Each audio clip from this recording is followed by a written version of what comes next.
Hey, Foot Clan, before we start today's show, I want to remind you guys about pristineauction.com.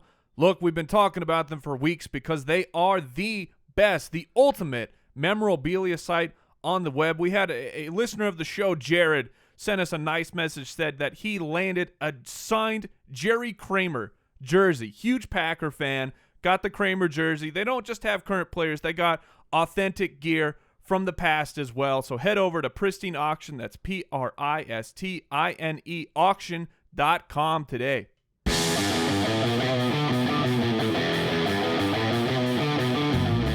Welcome to the Fantasy Footballers Podcast with your hosts, Andy Holloway, Jason Moore, and Mike Wright. Welcome in, everybody. Thank you for joining us. The Fantasy Footballers are back again. Thursday, May 12th. However you're listening to us, wherever you're listening to us, maybe you are on a bike ride and you've got the earbuds in and you're catching up on your fantasy football news and information. Maybe you're in the car driving to work. Maybe you're watching on YouTube or on the Fantasy Sports Network. Perhaps we'll wave to the cameras there. Welcome in. We've got a great show for you today. We have a mock draft. Yeah. Draft. Yeah.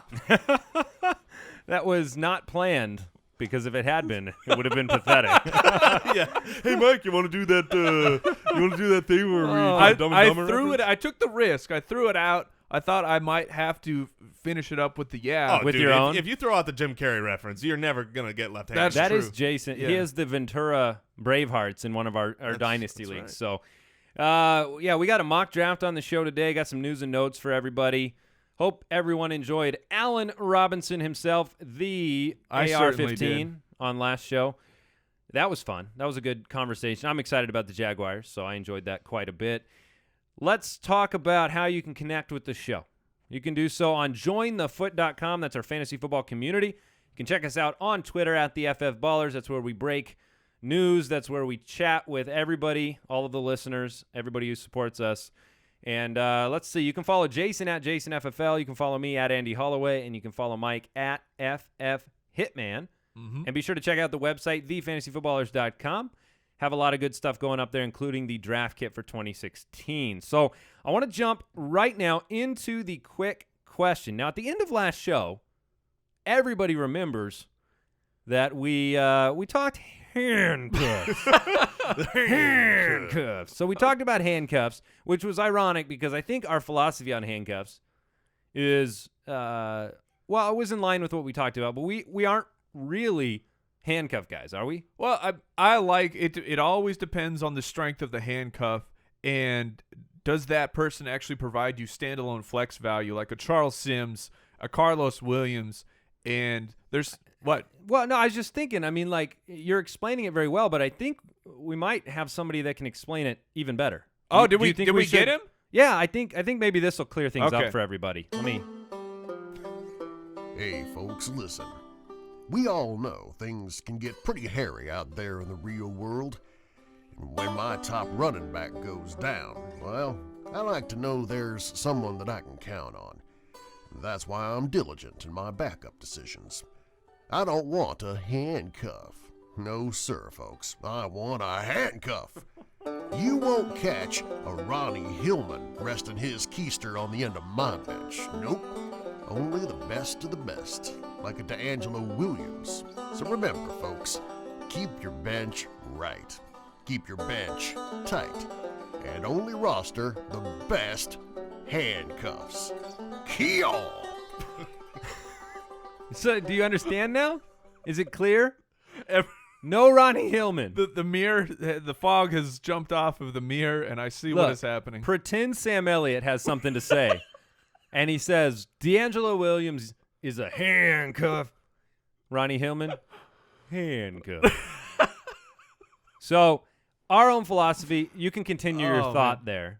But I just wanted to let people understand the difference. Right. So I like the high value guys. Now the difference is you have to expend a higher pick in your draft. However, when it comes to locking up a backfield situation that I like the Tampa Bay backfield or the Buffalo backfield, I don't mind so much that I have to spend a kind of a higher equity draft pick on it because I know that I have a solid backfield then locked up.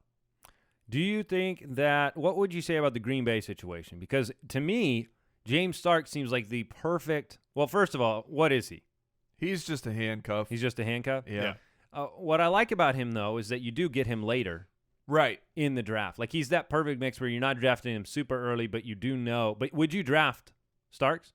I would consider Or it. would you wait to spend fab on him? If I'm the Eddie Lacy owner, I would consider it. The problem with him, I think, is we saw it last year. He was given the chance, man. If it was ever going to happen for Starks, last year was it, and he just didn't get it done in that starting role. So I think he's nice in the handcuff way that if Lacy goes down, at least you have a guy to plug in that you know will get you points.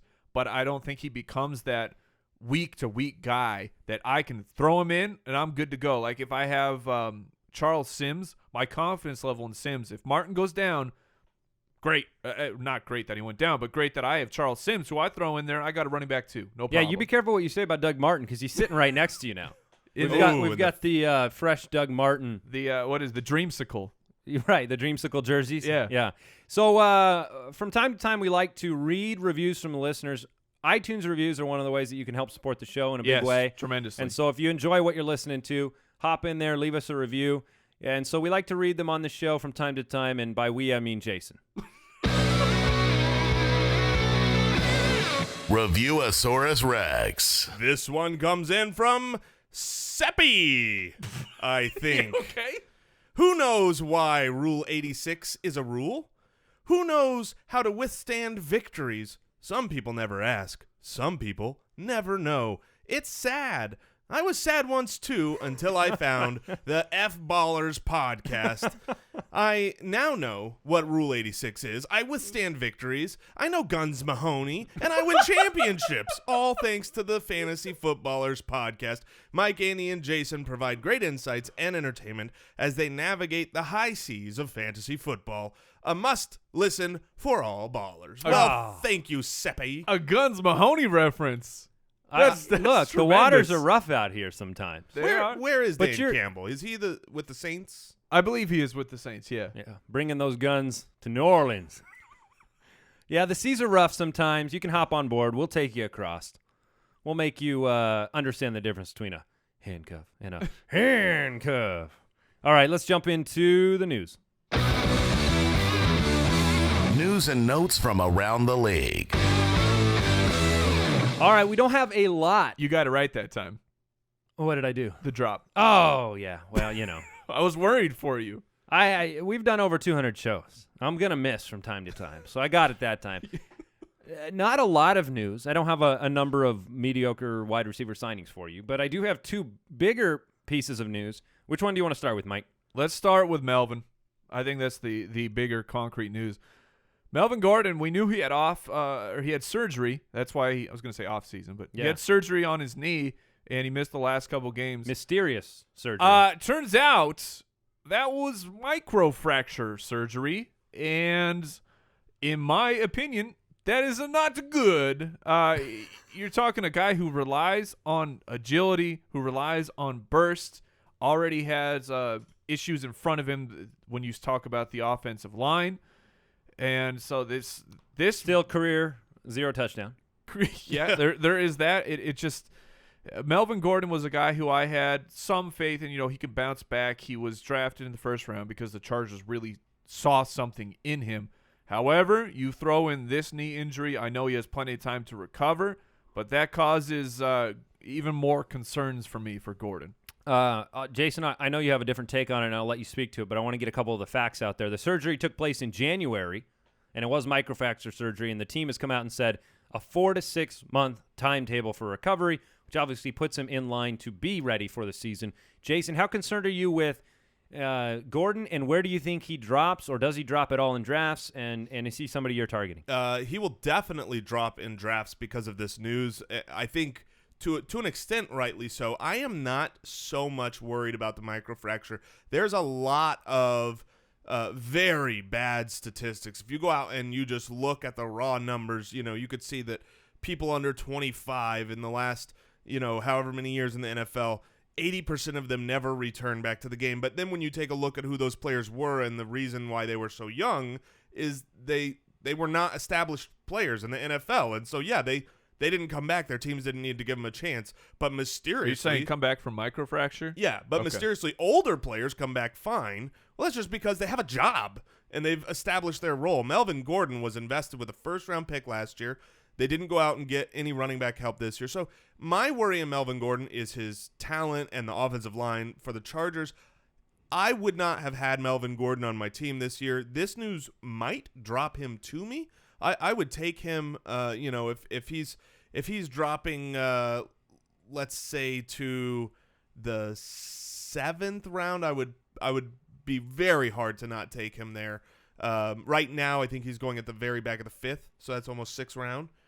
Yeah, he could end up becoming a value, but I'm not too worried. He's already running right now, and I think that they would have, if they were concerned, if their team doctors were concerned, that's fair. You wouldn't have seen the offseason you had this offseason. Now, ESPN has hinted that the Chargers are now a location of destination locale for Arian Foster.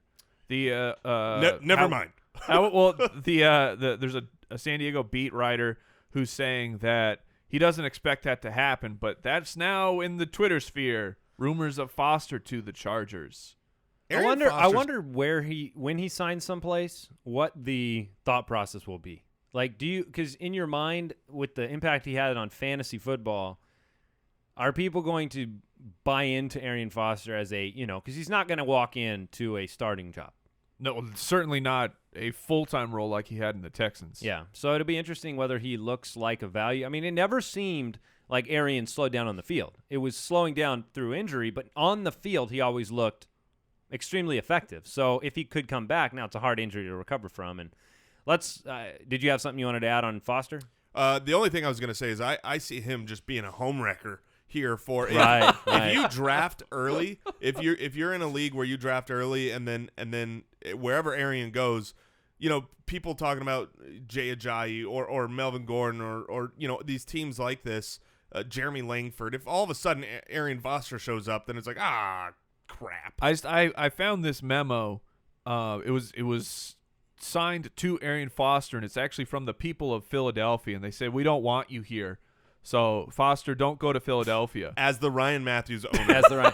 So, let's talk real quick. Last bit of news. Josh Gordon, so much hope and optimism earlier in the offseason. We were all big fans of what he can do when he's on the field, which everybody should be. However, being on the field is a troublesome task for Mr. Gordon.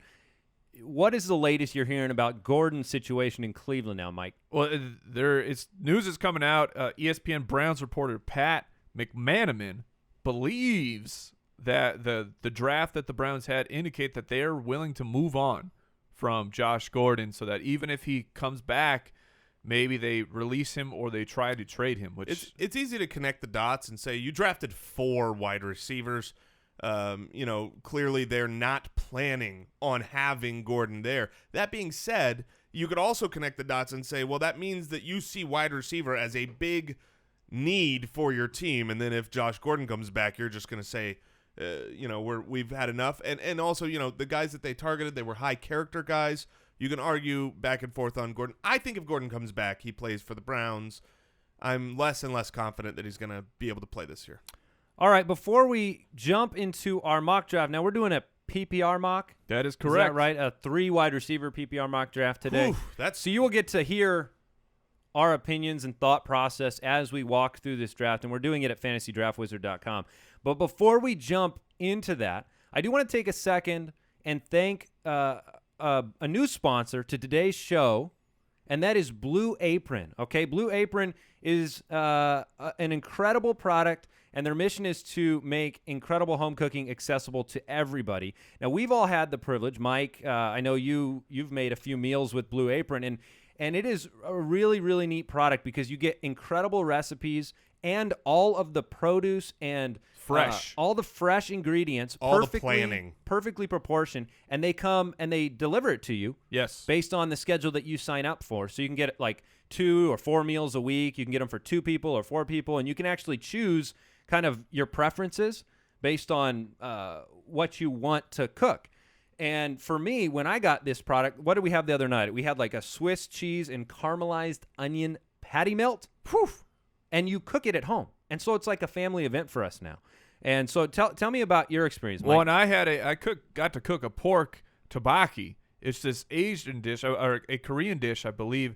And look, when this thing was done, Foot Clan, I'm not kidding you, it looked like I drove down to the latest Asian bistro and I picked something up, but I actually made it myself. I made it for my wife on Mother's Day, and it was just a spectacular event. And not only did it look great, this was one of the best dishes I have eaten. It was fantastic. We're going to get healthy around here. Yeah, and it's healthy for you, fresh ingredients like we said. They taste better. They're better for you. And it's important to know where your food comes from. They only ship from the local farms, over 150 local farms.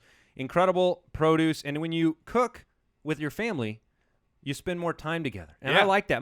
I'll post a picture of my son. My 7-year-old was cooking one of these Blue Apron meals. And so you get variety. You get flexibility. It's super easy.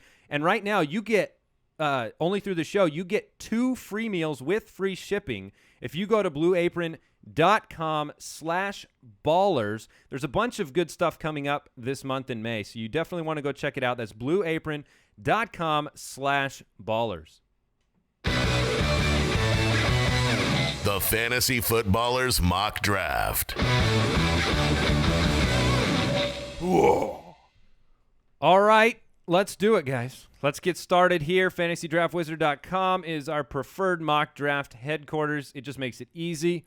These shows of ours are famous. If I could toot for a second, one of the things we like doing about this mock draft, and the reason we do it, as opposed to reviewing a mock, we actually take you through a live mock while we're doing it, so that you can hear or see, if you're on YouTube, our thought process and the conversations that go on in our own head as to why would we take this guy? Why wouldn't we take this guy? Who are we waiting on? Who are we passing? So it's kind of neat. It's not just a review to where you say, here's who we got, but here's why we got them. All right, so let's get it started here. We have a 12-team league. We're going to draft. We randomized it. We're going to draft from the 5 spot. And it is a PPR league, like we said, with 3 wide receivers. So let's go ahead and kick this thing off, and I'll let you know exactly who gets drafted first. And in this draft, we've got Antonio Brown coming off the board at number 1, Le'Veon Bell number 2, Julio Jones went number 3, and surprise, whoa, David Johnson number 4. I don't mind that in PPR, but the fact that at the 5th spot we had the guy that I am pretty sure we're going to draft fall to us in a 3. Keep in mind, this is a 3 wide receiver PPR league, so wide receivers are extraordinarily important in here.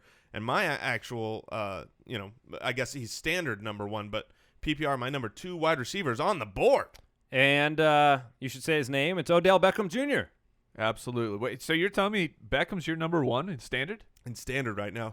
I find that interesting. So Antonio Brown, Lev Bell, Julio Jones, David Johnson, and I guess I will agree with you guys, and I'll go with Odell Beckham. Is there anyone else you would actually consider here in a 3 wide receiver PPR? No. Okay. No, I wouldn't. Gurley's on the board, obviously. He's a high pick. He's going to go soon after, but I think Odell Beckham at 5 is incredible value. Let me ask you this, because I assumed when I heard we were in a 3 wide receiver picking at 5 that we would be, the top 3 wide receivers would be off the board. Right. So we're looking at maybe a running back, but in a league where wide receivers are so important. If the top 4 wide receivers were gone and we had the option of Le'Veon Bell there, would you have gone Le'Veon Bell or still taken another big stud I would have receiver? taken Le'Veon Bell. Myself. Le'Veon Bell versus what wide receivers now? I'm sorry, I was looking forward to the next pick. Versus the DeAndre Hopkins and after the big 3? Yeah. Oh, I would take Lev Bell right there. All right, so we did take Odell Beckham Jr., first pick off the board for us. DeAndre Hopkins went at the 6th spot, and then Gronkowski, Gurley, Charles, Peterson, Lamar Miller, and Dez Bryant rounding out the first round. Okay. Flipping to the 2nd round, we got Devontae Freeman, Mike Evans, Allen Robinson, Ezekiel Elliott. Easy E. Off the board at number 4. Moving up. What do you think? At 2.4. Oh, that's a great spot for me. I don't have a problem with it. Okay. Now he went ahead of A.J. Green, Jordy Nelson, Sammy Watkins. I think that's about the right spot for Zeke. I think Sammy Watkins that high in a PPR with some of the receivers left that I'm looking at. What did he have, 60-something catches last year? Yeah, Watkins is an efficiency player to me and a touchdown scorer. I don't consider him one of the top PPR guys. So now we're at our second pick with Odell Beckham Jr. on our roster, and there are options. I think the two positions we're looking at here are still wide receiver. Yes. You do have Jordan Reed on the board in the second round here, obviously, and then you've got Mark Ingram, Doug Martin, Eddie Lacy, LeSean McCoy. So when Is there anybody else that pops out as wide receivers left are Jeffrey and Marshall, Amari Cooper, Keenan Allen. Yeah. I'll let Jason give his thoughts because I have some strong thoughts here. I guess when it comes to this spot, what I would be doing, I'm clearly going with one of those two positions. And what I would be looking at is, of those two positions, which one do I think will still have a guy I really, really like at our next pick? Which one is less likely? And then I would go from that position. So for the wide receivers, you got Alshon Jeffrey, Brandon Marshall, Amari Cooper, and this is PPR, so Keenan Allen as well. Those four guys I think are great. I would be happy with any one of those. I'd be happy taking any one of those at this pick. At running back, Mark Ingram I think would be fantastic. You saw him get involved in the passing game. Eddie Lacy, LeSean McCoy. So you got three. It's about even there. And if it's even, we've got one wide receiver. We don't have a running back yet. I think so. Let's hear what Mike's thoughts are on the pick. So I'm curious. I completely agree with there are a handful of receivers with Jeffrey, Marshall, Cooper, and Allen who I would love to take here, but I have Mark Ingram valued so highly, especially in PPR. Like Jason was saying, 60 catches, I believe, in his 12 games, 50 or 60, and that just elevates him to another level compared to the rest of the running backs with touchdown potential. Kyrie Robinson is gone. I don't think you'll see Tim Hightower vulturing too much at the goal line, so I love Mark Ingram here with the hopes that Keenan Allen will make it back. Yeah, 50 receptions on 60 targets 50, last year, 400 yards receiving. I'm fine with Ingram. I'm fine with the thought process that, I would love Brandon Marshall here. I mean, don't get me wrong. If I put Brandon Marshall on 109 catches with Odell Beckham Jr.'s catch totals. You think he hits 109 with Geno Smith? It's funny because Brandon Marshall came out. Did you see his quote? I did not. We would be okay without Ryan Fitzpatrick. Oh, ouch. Marshall. Ouch. Yeah. Marshall. Just punch him in the Yeah, junk. he's been one of Fitzpatrick's biggest allies, but for him to come out and say that, Punch. that's the first time I had an inkling that I might be wrong, which obviously I won't be, and Fitzpatrick will be back. Will be back. But that was the first time I thought about the possibility of being wrong. So, all right, let's go with Ingram. Let's go with Ingram and move on. I'm not sure Marshall can hit the 109. Oh, Keenan Allen. My man. So we obviously were flipping back pretty quickly to our third-round pick here. Jeffrey, Cooper, Marshall, and Martin went right after us. And then Keenan Allen led off the third round. Good value there, in my opinion, in a PPR league. Demarius Thomas. And here's Duke Johnson. That's a hot draft take there. Duke Johnson, the third pick of the third round. It makes Is Duke Johnson undervalued? Duke Johnson is definitely undervalued when it comes to PPR drafts. The third round, no way would I do it. No way. But let me look up his catch total because he was also among. Wasn't he in the 70s? He was among the league leaders. I believe he was in the 60s. I am confirming it right now. So Duke went third. He went a pick before Eddie Lacy in a PPR just now. And Eddie Lacy fell to the middle of the third round. 61 receptions on 74 targets. Okay. Keep in mind, Duke Johnson did not have a single catch in weeks 1 or 2. So that total can even go up. All right. So Duke Johnson, that's a reach. But yeah, it is going to be sure somebody who is undervalued, especially in redraft leagues, I would think. But if he's flying off the board here, just so everybody's aware, on fantasydraftwizard.com, we're not drafting against live other selections right now. We're drafting against a composite ADP, which is average draft position, from multiple websites. So Yahoo and some others that have their average draft position for players, and we're drafting against that composite ADP. So Duke Johnson, Eddie Lacy, here we are at the 5th pick of the third round, and we have a number of decisions to make. There have been no quarterbacks off the board, which is, I don't know, I find it surprising sometimes in these type of leagues to not see any of them go off early. I would never take one. Jordan Reed is sitting there now, 5th pick of the third round. Do you start thinking about Jordan Reed? I would consider it. There are 3 players who are at the top of my list. It would be LeSean McCoy, Brandin Cooks, and Jordan Reed. All I think are high volume reception guys. Now, Brandin Cooks is on the board, but so is Julian Edelman. Why do you side with Cooks over Edelman? Because I lean the Edelman side for sure. Yeah, I understand that. The Tom Brady looming 4-game suspension, I know we have a differing opinion. You believe the suspension will be lifted. So that is impacting your thought process. Correct. I believe it will stick. Now, of course, Edelman, I think he'll be okay with Garoppolo as the quarterback, but you have to take into account, 4 games might not sound like a lot. You're talking almost 30% of the regular fantasy season without your 3rd-round pick delivering at a high level. And we're splitting hairs here a little bit because you have Cooks at 13 and Edelman at 14. Jason, you have Cooks at 14 and Edelman at 17. I don't believe I've altered Edelman yet with the Brady suspension. Yeah, and I have Edelman 13 and 20. So. Yeah, I love Cooks here, and the 3 players I'm looking at are the same 3 that Mike likes.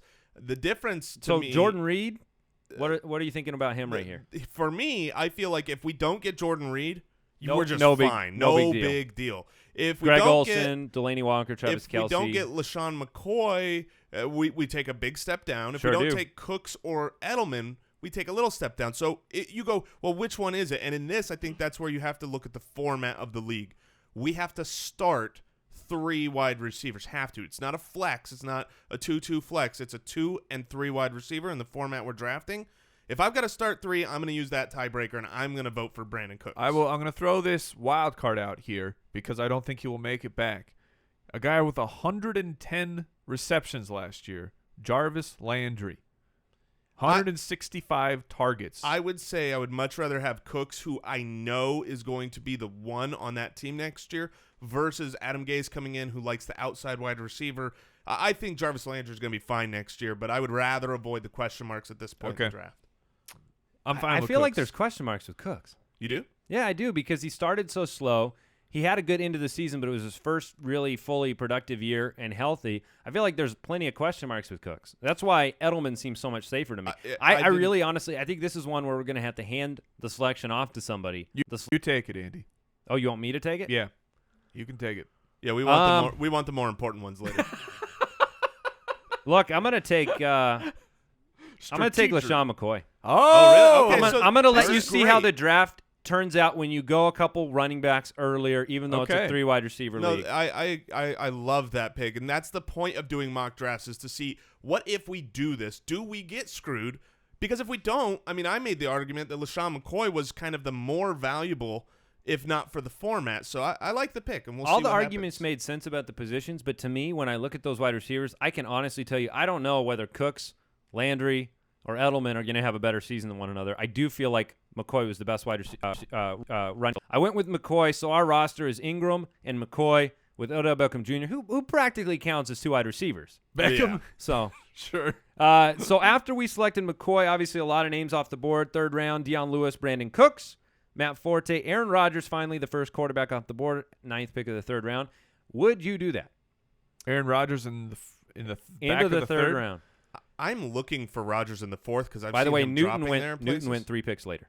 But in the 3rd, I still like the other players on the board in the 3rd Yeah. so much that I it's kind of like Jordan Reed. I like Jordan Reed a lot.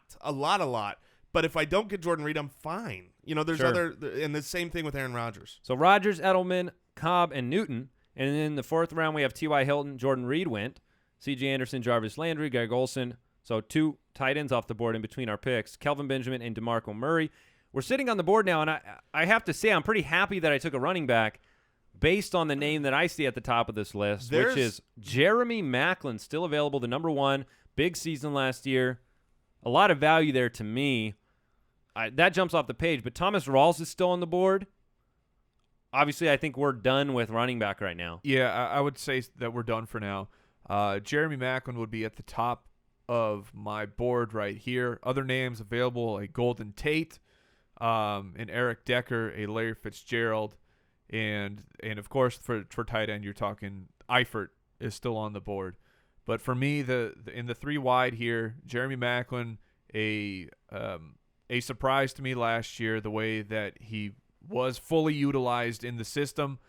I believe it will continue, and Alex Smith has found a new solid wide receiver 1. So I like Jeremy Maclin here. See, to me, and in our, I'm on our Ultimate Draft Kit here, the consensus point total in a PPR, we actually have Golden Tate higher. Now, I don't know if that's entirely because of me. I know that, so I apologize if it is. Golden Tate is a guy that's going to really change this next year for me. I find that I value him a lot more than other people. So you'll have Golden Tate on a bunch of your teams. I will. And it's funny because I share some of those rosters and everyone's like, Golden Tate there, what? But I see him as a 100-catch guy this year. And if I'm right in that, then in a PPR setting, to have 100 receptions, that's monstrous to get in the 4th round, 5th round where you see Tate going. I'm fine going with Jeremy Maclin over Golden Tate, but I wanted to voice that because honestly, Maclin had 87 receptions. Yeah, too, I want and advice he missed, and feedback in the sense that am I crazy on Golden Tate here? I don't think you're crazy at all when considering what we saw, this tiny sample of it. So it's there, it exists. But I'm not sure that over the course of this whole year, without the threat of Calvin Johnson at all, it's definitely riskier than Mac. Let me throw this out there. I said I was happy that I took McCoy, but I lied. Because when I look at this board, mistakes were made. All right, so let me give you two situations Thomas here. Rawls. Well, that's what I was going to ask you. You could end up with, before, let's say we took Edelman, and then now you could take Rawls or Latavius Murray, Carlos Hyde, or you could be in our situation with McCoy and Matt. Yeah, I'm happy. Yeah, I would say it's near a wash. I think Maclin should be the pick. It sounds like our majority says Maclin, but I'm fine with that. I just wanted to voice the take. No, I think it's fair. I think on this board, you saw them back-to-back on some of the composite ranking, and I think they belong pretty close together. I remember when I was doing my stats, I just said to myself, there's no way he doesn't catch 100. But ever since I've done that, I don't believe it, but I remember looking deep into the stats and being so confident. So I need to go and look again. I'll tweet out whether I really believe that. On just a personal preference for me of how I would have liked to have seen that gone. I don't remember who was the wide receiver we were looking at. Cooks, Edelman, Landry. So I would rather have had a Brandin Cooks and then grabbed Carlos Hyde in that 4th round. But in a PPR league? In a PPR league. But I see Hyde being a monster workhorse. I thought you were going to say you saw the skepticism on Jason in my face. Oh no, I am on the Carlos Hyde train. You two are not. I fully get it. I'm just saying. But you're telling me you would take Hyde then over Rawls. That's what you just said. In a PPR format? Yeah. I don't think either of them are pass catching, predominant options for their team. Clearly, the choice there is Duke Johnson. According to this draft. It's too late. Yeah. So our team is Ingram, McCoy, Beckham, and Maclin. After Maclin went Luck, Tate, Rawls, Hyde. Russell Wilson started the 5th round. Eric Decker, Matt Jones in the middle of the 5th, as we've been talking about. Yep. Good value there. Even though I'd say in a PPR, Matt Jones might have more value in PPRs than we believe he would. Because he certainly caught the ball last year. So when the difference for me is, even if he's not the predominant 3rd down back, let's say that's Thompson, it doesn't matter because on 1st and 2nd down, when he takes the play action, he is available and able to catch the ball. He had some big-time receptions last year that went a long ways when he got ahead of steam. So I just think he's going to have a good quantity of catches. We saw that with Marshawn Lynch eventually, where he got more than we expected. Yeah, just being on the field for all that time, you're going to get and then John 30, Brown. 40. So now we are on the board here. We are in the middle of the 5th round. And what are you guys thinking? What's the thought process for middle of the 5th here? 2 running backs, 2 wide receivers. I'm still no flex in this league. I'm still probably looking at running backs or wide receivers. Here's the quarterbacks that are on the board right now: Ben Roethlisberger, Drew Brees, Carson Palmer, Tom Brady, Blake Bortles, Eli Manning. There's still a lot there. Now, Drew Brees is probably one of my biggest targets this year. I feel like if I can get him, in the 6th round or so, and in some of our drafts, quarterbacks go later, then I'd be happy to pull the trigger there. That's one of the tough things is because we talk about Rodgers in the 3rd as a temptation or Brees in the 5th, but when push comes to shove and you see the draft board, I have no temptation to take Drew Brees here. No, me either, because of all the other names that we just shared. Emmanuel What Sanders, round Jordan are we in right Mathews, now? Larry Fitzgerald. We're in the 5th? We are in the 5th round. There's a lot of value still sitting on the board at both positions. Here's the question for you, Mike. We have 2 running backs. It's a 3 wide receiver league. We say don't always draft to fill your roster. True. However, there isn't a flex option in this league format. So you have less actual flexibility with, if you took, let's say, Latavius Murray, who's sitting here in the 5th, which is Great value. crazy. John Stewart, you still got those are the 2 big names that jump off the board to me, and maybe Langford and I'd say, are you going to put Langford in Langford and Ajayi. You know, do you take a chance? Is this a place where you take a chance on an Ajayi or a Langford for tremendous upside there?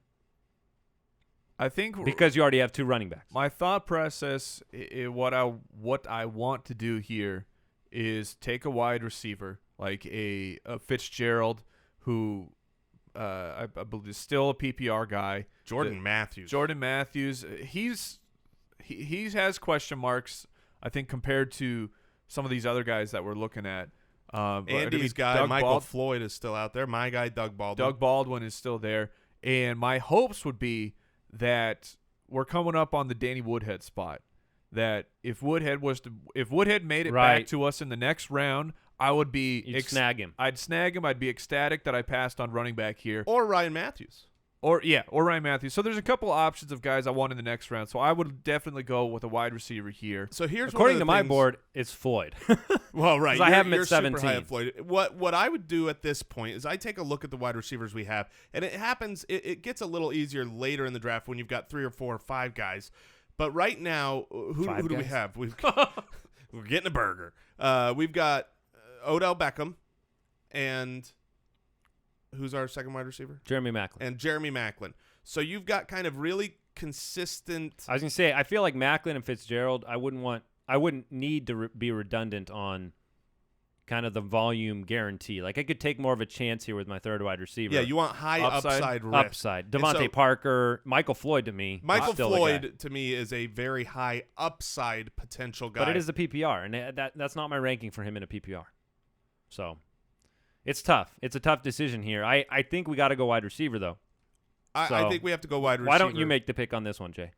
If I'm going to make the pick based on what our team looks like right now, I'm going to go with Michael Floyd. I do think that he has the opportunity to be, an absolute wide receiver 2, could climb into the wide receiver 1 rankings. It's not out of the realm of possibility. So I'd rather have the upside of that than a.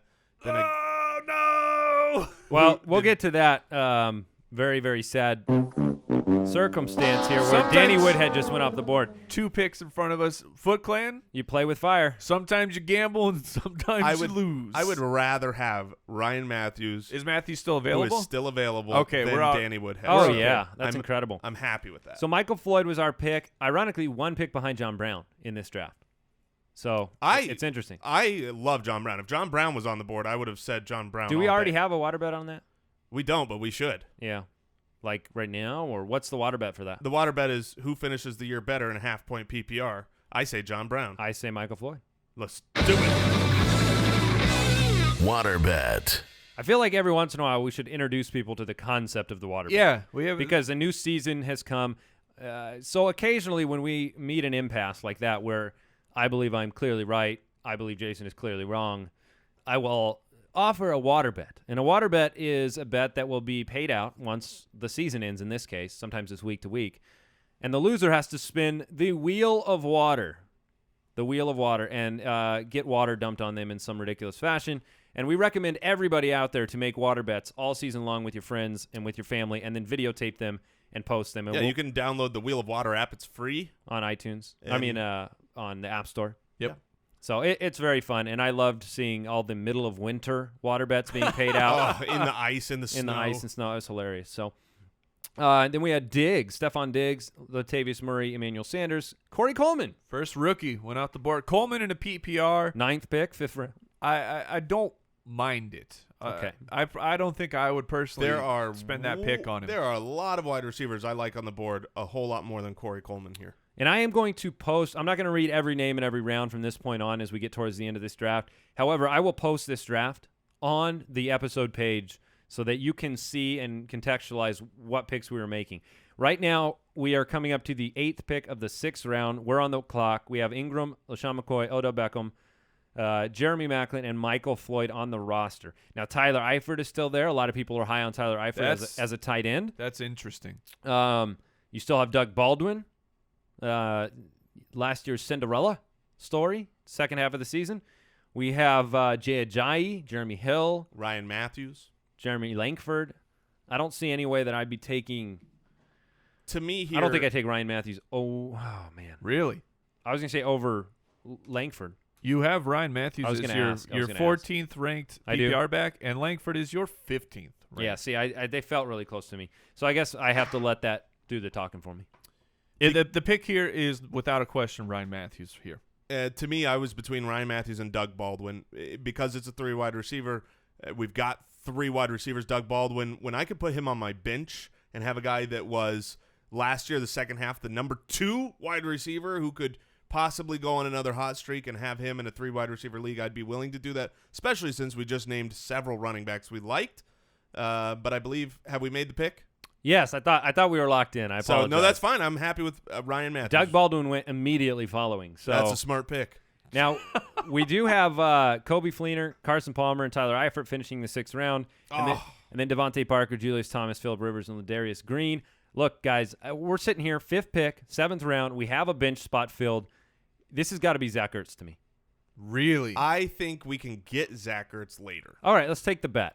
Let's try to get him next Let's round. try to get Zach Ertz later. And let's name off And some of the I tight say that ends because are I am left. so high on Zach Ertz in You a are. PPR league, especially. Just the quantity of targets he's going to get.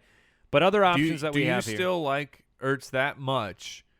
Oh, if it's Wentz? In the event No. that Carson Wentz starts the year? No, I do not. Okay. I do not. And if that looks like it's going to be the case and it's not Bradford, I will adjust Ertz. It's not. I don't want to play with that fire. I really don't. And I'm speaking of his hair. It's fiery hair. Jay Ajayi, Jeremy Hill, and Jeremy Langford are still on the board. So Jeremys are not going in this draft. We know what that's like. People don't like the name. They don't pick Jeremys. Hey, shout out. We also have a good friend named Jeremy. Shout out to our good friend Jeremy, who's finally on Twitter. He's finally on Twitter. Yeah. Good for you, Jeremy. So he can finally hear us. All right, Yes. since we took the running back, and I would just point out, I would have been happier going Doug Baldwin and getting Jeremy Langford here. Yep. Rather than the alternative. However, I feel now that we are locked into not running back. We've already got one on our bench. Yep. We've got to basically go wide receiver. We could play around with tight end or quarterback. I still feel like there's plenty of quarterbacks on the board that I like that are near each other. So I am leaning towards a wide receiver in this pick. I think we all agree on that. The question is who, and because of our makeup, we decided we wanted a high upside guy. I would actually want to play with fire with Kevin White. Interesting. That is. So there certainly is an unknown upside with Kevin White. The pick. Other guys on the board: Alan Hearns, Michael Crabtree, Marvin Jones, Tyler Lockett, Deshaun Deshaun Jackson, Willie Snead, DGB in Tennessee. Those are really the big considerations. Obviously, you got Josh Gordon still there. We don't have enough faith in that situation right now. Laquan Treadwell going with another rookie with upside, but then you're talking about, Kevin White went so high with such potential and a better passing situation. I agree with you on that.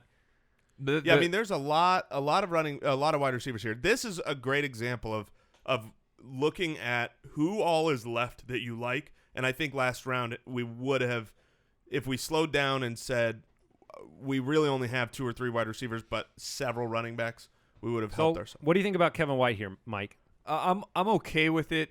Like I said, it's a mystery how he will be used. Now, a lot of people are going to say, sorry, go ahead. Jay Cutler loves Alshon Jeffrey, and Jay Cutler has a tendency to lock onto a guy. Kevin White will still get his, but Alshon is going to get the bulk of the targets. Alshon missed a lot of time last year. He did, but I'm assuming that Alshon will be healthy. The pick here for me is actually Michael Crabtree in a PPR. He came back to life.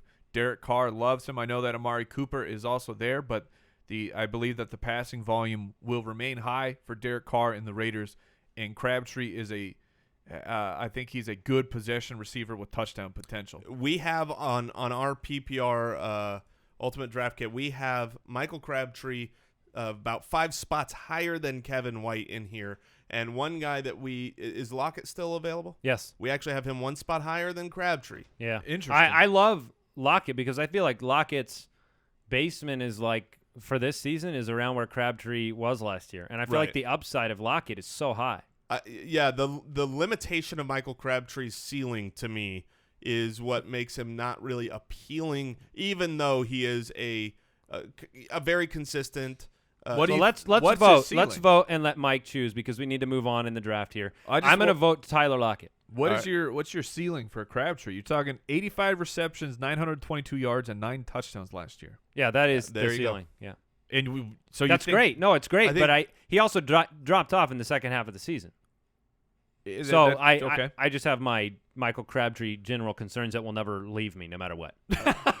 So that's all right. My vote right here would be Kevin White. Yours would be Tyler Lockett. Yours would be Crabtree. Mike gets the pick. Mike does get the pick. Okay, we'll go high upside here with Kevin White.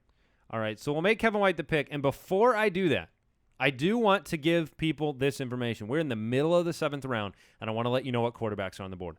Tom Brady, Blake Bortles, Eli Manning, Tony Romo, Derek Carr, Andy Dalton, Tyrod Taylor, Marcus Mariota, Jameis Winston, Matt Ryan, Kirk Cousins.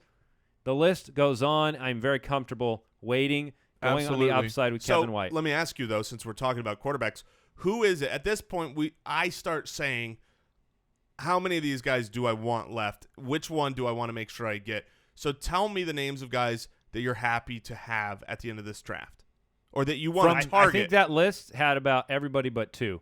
If you talk about targets, I'd love to take, Dalton very late, Romo very late. I'm happy with Mariota, but I think those names stick out to me. Dalton, Romo, Carr are probably they stick out to me. So we just drafted Kevin White, and Brady, Bortles, Eli Manning, and Phillip Rivers went off the board in between then and our pick now in the 8th round. So we need to let's go ahead and is Zach Ertz still there? What tight ends are available? Zach Ertz went. He's gone. So tight end wise, you lose. I'm very sad. Antonio Gates, Martellus Bennett, Jason Witten, Eric Ebron. Oh, Eric Ebron. I love that. Would you take him now? Given the fact that there are a couple names that would go ahead of him most likely. Yeah, I probably would consider taking him now. This is about the spot where you grab a late guy. Gio Bernard sitting there in the 8th round, guys. In a PPR. And Sure. Tyler Lockett. Charles Sims is still there as well. I mean, I would take Gio over Sims in a heartbeat. Really? Yeah, because Gio is not – like Sims is the bona fide backup. Gio is, to me, a bona fide timeshare. Yeah, that's he's fair. not being drawn up as a backup, whereas fair. Sims is drawn up as a backup. So, to me, the pick that jumps off is Gio Bernard at that value, gives us flexibility. You always have McCoy with injury concerns, Ryan Mathews with injury concerns. I would be taking Gio. I think Lockett is in consideration too in this league format, but we just took Kevin White. And we're out of bench spots, aren't we? Or no, we're not. We shouldn't be. We're in the 8th round, so we are on the way back in. Yep. So our next pick will be coming up quicker. I like the Gio Bernard pick here. I would go Gio here and then grab Eric Ebron with our next pick. All right, we took Gio Bernard, came back around to us. Snead went right before us. Riddick, Deshaun Jackson, Tyler Lockett went in between our pick and where we're at now, 5th pick of the 9th round. And so Eric Ebron did not go. Antonio Gates did not go. To me, the pick is Antonio Gates, but I will acquiesce to the Eric Ebron. I have a hard time drafting Eric Ebron over Gates. I'm fine. Hey! I am absolutely fine with Yes. Gates. You can take your Hall of Famer.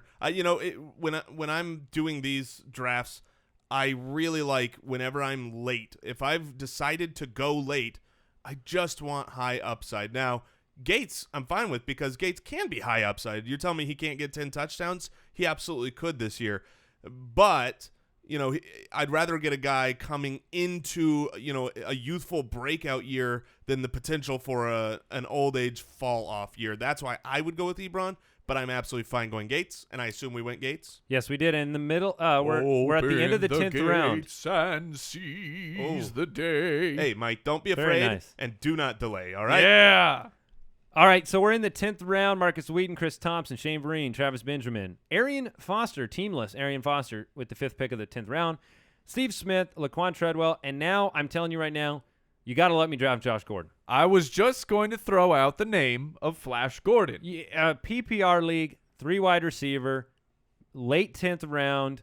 We're in. Guys like Michael Floyd and Kevin White who you don't have guaranteed production from. Take Josh Gordon, see where the chips fall. If you're drafting early right now, I think Gordon's the pick here. Absolutely, because the other picks here could very well be meaningless for your team, and so could Josh Gordon. But if they hit, the ceiling is not even remotely close.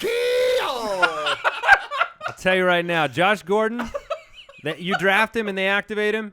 It's a key out moment. All right, so we took Josh Gordon. Our team is Mark Ingram, LeSean McCoy, Odell Beckham Jr., Jeremy Maclin, Michael Floyd, Antonio Gates, Ryan Mathews, Kevin White, Gio Bernard, and Josh Gordon sitting on the bench. Josh Gordon, infinite potential, sitting there on the bench. Yeah. All right, we're in the 11th round. We got to wrap this draft up here. Is it time to take a quarterback with Tony Romo still sitting there in the 11th round? Who are the other options available at Still got Derek Carr, Andy Dalton, Tyrod Taylor, Mariota, Winston, Matt Ryan. Man, I just want to say yes to be lazy, but no, it's not, because you just named about 4 or 5 more guys. I'm still fine with it. I would prefer Dalton. Yeah, you've got Josh Doxson at wide receiver still available. You've got you got Sterling Shepard. LeGarrette Blount, a starting running back, still available. Sterling Shepard, the rookie who will be manning the slot, and they're already talking about him being the number 2 wide receiver on the team. I love Shepard could be peppered with targets. Shepard could be peppered. Very nice. I'm drafting him because of the rhyme. Sterling Shepard's really like on our roster now, gentlemen. We're in the 12th round. Tony Romo has gone off the board. But my red rifle. Oh, man. He's still there. Red rocket, red rifle. Hey, he's my number 7 quarterback. Andy Dalton's still sitting there. We will get Andy Dalton with the 8th pick of Yeah, I'm not Kia-ing Andy Dalton. But that's an incredible value, right? I mean, you basically have a free Andy Dalton right there. Yeah, that's why we don't draft quarterbacks early. And so where are we? We're in the 13th round now. Jason Witten went right after Dalton. Eric Ebron's off the board now in the 12th round. So we could have waited and gotten Ebron. Funchess, Blunt, we could have, Tyrod but Taylor, Steve Johnson. Antonio Gates is one of my top targets. I have him. I'm much higher on Gates than you guys. I have him all the way at number 5, at my tight end number 5. Who's left? How many draft spots do we have left? Because I was not the one who set it up. I believe the default is 6 benches, which means this is our last one more bench spot, and then we got a defense and kicker. So Yep. let me throw this out there. It's crazy, but I'm throwing it out there. I'm so high on Marcus Mariota. Do you take a chance and see how he starts the season, but then you're rostering 2 quarterbacks? Yeah, with a 6 bench, I don't mind it as much. Your alternates are like... But there's so many good flyers available. You have Sammy Coates. You got C.J. Prosise. You got Jeff Janis, Chris Hogan. I mean, there are so many guys here. It's hard to even choose one. Okay, so let me. You could also handcuff Sterling Shepard in a way with Victor Cruz, because Victor Cruz, I'm just saying, if Victor Cruz comes back hot, then he's Victor Cruz and he's great. And if he is not able to get back, then Sterling Shepard will be great, and you cut Victor Cruz. So that's it's something to consider. We already handcuffed Beckham with Shepard. That's exactly true. I don't need all the New York Giants. That's a good point. Let me tell you why I would take Marcus Mariota. Okay. Here's why. The last pick of your draft, your last bench spot position player, this is somebody who very oftentimes you're dropping to be active in the waiver wire the next week. What flyer are you going to get to see the earliest payoff on? You know he's in the game. You know you'll see him early in the season, and you might see something different. New offense, you know how much I love the Titans, new offensive line, new weapons.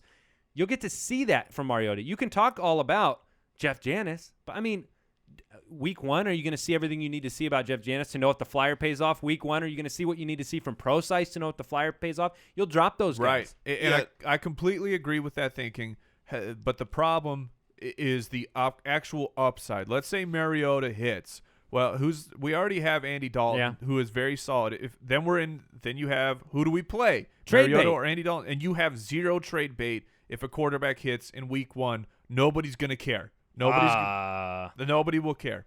I think you can get value out of him. And I also I do agree you won't, but with others the will. line of thinking of early season matters.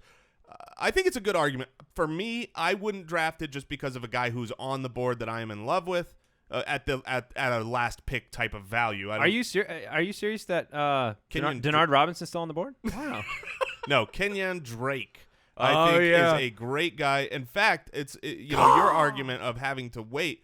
The question, most people think he's just the third down guy and Ajayi is going to be the every down guy. I disagree. Week 1 will show us that, and if I'm wrong, then I've still got a great handcuff. Why not Darren Sproles? DeMarco Murray's gone. Darren Sproles is a PPR beast. Ryan Mathews, we don't even know how much of the workload's being handled. New coaching staff coming in with a super old veteran who's been rumored to have been possibly cut or traded already. I don't have confidence that he's going to be used the way he's been used. So you like the upside of Drake with a Ajayi situation? Yeah, that would be my pick if I was making it. Well, you are. I just selected him. Kenyon Drake, the last position player, and then I'll go ahead and you know what? I'm going to unilaterally select our kicker and defense, guys. All right. And I'm going to take our kicker first. Hey, if Stephen Gostkowski's on the board, I got no problem switching up the order of kicker and defense. Any other kicker is not worth that. All right, our defense, let's just grab one here. Which we got him. We got Gostkowski. I like the Vikings defense a lot. Really? Well, we just drafted them. That's why. All right, so that is it with our mock draft. I'm going to run back the roster real quick, or why don't one of you guys do that? All right, our starting roster. Andy Dalton, Mark Ingram, LeSean McCoy, Odell Beckham Jr., Jeremy Maclin, Michael Floyd, and Antonio Gates. And, of course, the Vikings and Gostkowski at the other positions. Our bench, Ryan Mathews, Kevin White, Gio Bernard, Josh Gordon, Sterling Shepard, and Kenyon Drake. Kenyon. Is it Kenyon or Kenyon? I think it's Kenyon Drake. All right, Kenyon Drake. So there is some glistening upside sitting on that bench. It's an interesting team. Looking at this, let's say we were to do a draft review of our own review, I would say you're a little weak on the bench for known commodities. We've got a lot of upside on the bench. Josh Gordon, Sterling Shepard, Kenyon Drake, Kevin White. I like that we've got Ryan Mathews and Gio on the board, but I wish we had that Doug Baldwin pick back. If we had Doug Baldwin on this bench, I think this team would be really, really good. I tend to agree. I like this team. I don't love this team. But I think we made a statement by taking McCoy early, which changed a little bit of the landscape of this draft. I don't know if I would have liked it more or less. With that pick and the Baldwin pick were the big crucial ones in this one. So, but that is it for our mock draft episode. Thank you for tuning in. I am sad that we didn't really select any handcuffs. Well, I was very happy to see Ronnie Hillman went undrafted, I believe. That makes your day? It gives me a little joy inside. Yeah. So be sure to this afternoon we've got an exclusive episode of the show like we do every single week for all of our supporters of this podcast over at jointhefoot.com. And you can obviously see our rankings. You'll see the entirety of this mock draft saved and put on the website so you can review it, see where guys went, get an idea of average draft position. And so we'll make sure to make that available to you as well on thefantasyfootballers.com. And you can go ahead and submit questions to the show on there as well. And we like to answer those on Twitter at the FFBallers and also on the website. So you guys have any parting thoughts before we head out the door here? I do not. It just really, I want to say another big thank you to all the listeners, all the Foot Clan. The show would not be what it is without the support of the listeners. We have the best listeners. So thank you very much. Goodbye. Thank you for listening to another edition of the Fantasy Footballers Podcast. Don't forget to visit us on the web at www.thefantasyfootballers.com and follow us on Twitter at the FF Ballers.